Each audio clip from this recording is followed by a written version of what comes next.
ഞാനും ഷിനാജും കൂടെ ഏകദേശം വൈകുന്നേരം ഒരു 3 മണിയൊക്കെ ആയപ്പോഴത്തേക്കും കാഞ്ഞിരപ്പുഴ പോവാണ് കേട്ടോ. പ്രഗ്നൻസി പോസിറ്റീവ് ആയപ്പോൾ തന്നെ എൻ്റെ ഭയങ്കര ആഗ്രഹമായിരുന്നു നല്ല രീതിയിൽ ഫോട്ടോസും വീഡിയോസൊക്കെ എടുക്കണം, റിവീൽ ചെയ്യാൻ നേരത്ത് അത് പോസ്റ്റ് ചെയ്യണമെന്നൊക്കെ ഷിനാജിനോട് ഞാനിങ്ങനെ പറയുമായിരുന്നു. അങ്ങനെ ആ ഒരു ഫോട്ടോഷൂട്ടിന് വേണ്ടിയിട്ടാണ് കേട്ടോ നമ്മളിപ്പോൾ പോണത്. വീട്ടിൽ നിന്ന് ഞാൻ മേക്കപ്പ് ഒന്നും ഇടാതെയാണ് ഇറങ്ങിയത്. കാരണം ഇപ്പോഴത്തെ ചൂടിന് മേക്കപ്പൊക്കെ ഇട്ട് ഇറങ്ങി ആകെ ഫുൾ ഒലിച്ചു പോകും.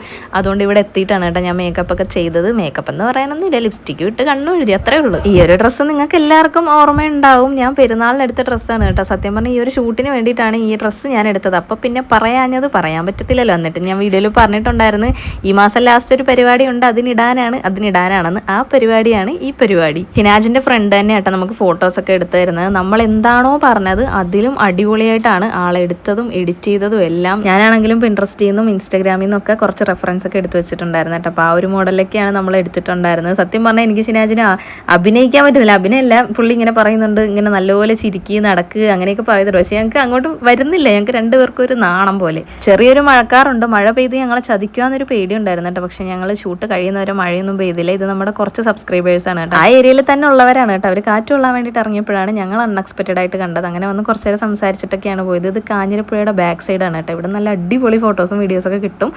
നല്ല അടിപൊളിയായിട്ട് തന്നെയാണ് പുള്ളിക്കാരൻ എടുത്തതെന്നാൽ എല്ലാവരും ചോദിച്ചു ഫോട്ടോസും വീഡിയോസും കണ്ടിട്ട് ഇത് ആരാ ചെയ്തത്, അടിപൊളിയാണല്ലോ എന്ന്. എന്തായാലും നിങ്ങൾക്ക് ആർക്കെങ്കിലും വേണമെങ്കിൽ കോൺടാക്ട് നമ്പർ ഞാൻ കൊടുത്തേക്കാം. നല്ല അഫോർഡബിൾ പ്രൈസിൽ വൃത്തിക്ക് ചെയ്ത് തരും. ഈ ഒരു ഡ്രസ്സാണെങ്കിലും ആ ഒരു ബാക്ക്ഗ്രൗണ്ടിന് നല്ലപോലെ മാച്ചായിട്ട് കിട്ടി കേട്ടോ. ഒരിക്കലും ഇത്രയും അടിപൊളിയാകുമെന്ന് ഞങ്ങൾ വിചാരിച്ചില്ല. ഷിനാജിനെ ആദ്യം സ്റ്റുഡിയോയിൽ കയറിയപ്പോൾ ഈ ഒരു ഷർട്ട് കിട്ടിയപ്പം എൻ്റെ മനസ്സിലെന്ന് ആ സെയിം കളർ തന്നെ എനിക്കും ഡ്രസ്സ് എടുക്കാമെന്നുള്ളൊരു ഇതിലാണ് നമുക്ക് ഈ ഡ്രസ്സ് കിട്ടിയതൊക്കെ. പക്ഷേ മാഷാഅല്ലാഹ് നല്ല അടിപൊളിയായി ഫോട്ടോസും വീഡിയോസൊക്കെ. ഇത് കാഞ്ഞിരപ്പുഴയുടെ ബാക്ക് സൈഡാണ് കേട്ടോ വരുന്നത്. എനിക്ക് തോന്നുന്നു ഇരുമ്പകച്ചോല അങ്ങനെ എന്തോ ആണ് പറയുന്നത്, അതിനെ കറക്റ്റും തോന്നുന്നു കേട്ടോ. എനിക്കാണെങ്കിൽ ഇങ്ങനെ ഇരുന്നിട്ട് കാലിനും മസിലേറ് വരുന്നു. പെട്ടെന്നാണ് അങ്ങനത്തേക്ക് ഒരു പോസ് എടുത്ത് നമ്മൾ എണീറ്റത്. അങ്ങനെ നമ്മുടെ ഷൂട്ടൊക്കെ നല്ല അടിപൊളിയായിട്ട് കഴിഞ്ഞ് നമ്മൾ തിരിച്ച് റിട്ടേൺ പോവുകയാണ് കേട്ടോ. പോകുന്ന വഴി സാമിയിൽ കയറിയിട്ടുണ്ടായിരുന്നു. എനിക്ക് വീട്ടിലിടാൻ കുറച്ച് ഡ്രസ്സ് എടുക്കാൻ വേണ്ടിയിട്ടാണ് കേട്ടോ. ഫുൾ ലെങ്തിൽ വരുന്ന ഡ്രസ്സ്, അതാകുമ്പോൾ ഇടാൻ നല്ല കംഫർട്ടബിൾ ആയിരിക്കും. പിന്നെ ഞാൻ വീട്ടിൽ നിന്ന് തിരിച്ച് വരുമ്പോഴത്തേക്ക് കുറച്ചുകൂടെ വയറൊക്കെ എനിക്കാവും.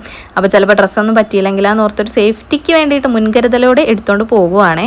പിന്നെ ഷിനാജിന് ജേഴ്സി വേണമെന്ന് പറഞ്ഞായിരുന്നു. അപ്പോൾ പോകുന്ന വഴി അവിടെയും കൂടെ കയറിയിട്ടാട്ടോ നമ്മൾ പോയത്. ഇവിടെ ഇങ്ങനെ ആ കടയുടെ മുകളിലോട്ട് സ്റ്റെപ്പ് കയറി പോകണം. അപ്പോൾ ഷിനാജ് എന്നോട് പറഞ്ഞു നീ താഴത്ത് നിന്നോ, ഞാൻ സെലക്ട് ചെയ്തിട്ട് നിനക്ക് ഫോട്ടോ അയക്കാമെന്ന് പറഞ്ഞ കാരണം വേറൊന്നുമല്ല, ഷിനാജ് എന്തെടുക്കണമെങ്കിലും ഞാൻ എന്തെടുക്കണമെങ്കിലും ഞങ്ങൾ പരസ്പരം ചോദിക്കും കേട്ടോ. ഇങ്ങനെ ഞങ്ങളുടെ പരസ്പരം ഇഷ്ടം നോക്കിയിട്ടാണ് ഞങ്ങൾ വാങ്ങാറ്. അപ്പോൾ എന്നോട് പറഞ്ഞു ഒന്നെങ്കിൽ ഞാൻ ഇട്ടിട്ട് നിന്നെ പുറത്തുനിന്ന് കാണിച്ചു തരാം, അല്ലെങ്കിൽ ഫോട്ടോ അയക്കാം, നീ റിസ്ക് എടുത്ത് കയറണ്ടെന്ന് പറഞ്ഞിട്ട് ഞാൻ താഴെ നിൽക്കുമായിരുന്നു.